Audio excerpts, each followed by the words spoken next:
Alam mo ba ka-tribes na hindi lang sa Makirawa ang may magandang floating house? Mayroon din kulay dito na may pwede mong tambayan. Tara, pasukin natin. Sana hindi tayo madulas. Yan o, ganda dito. Ganda magtambay dito. Oh, tara, sana hindi tayo malaglag.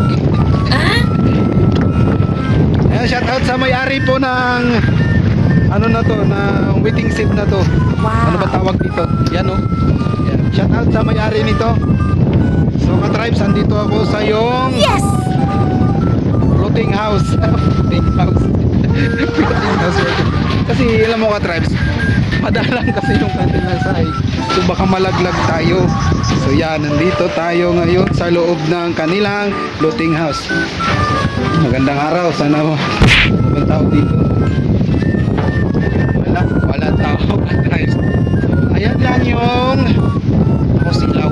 Silaw kasi silaw. Kung mapakita sa iyo yung nasuduan.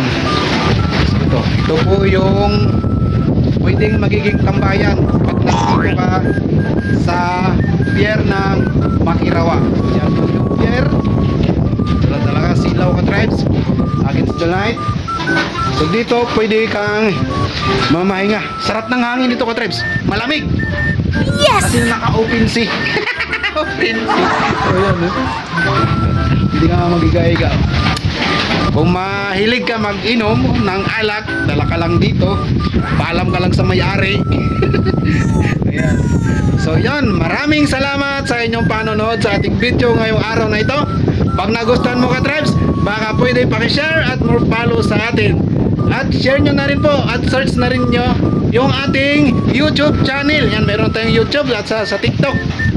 Salamat sa lahat ng viewers natin sa TikTok at sa YouTube. So yun, maraming salamat muli. God bless always. Bye-bye.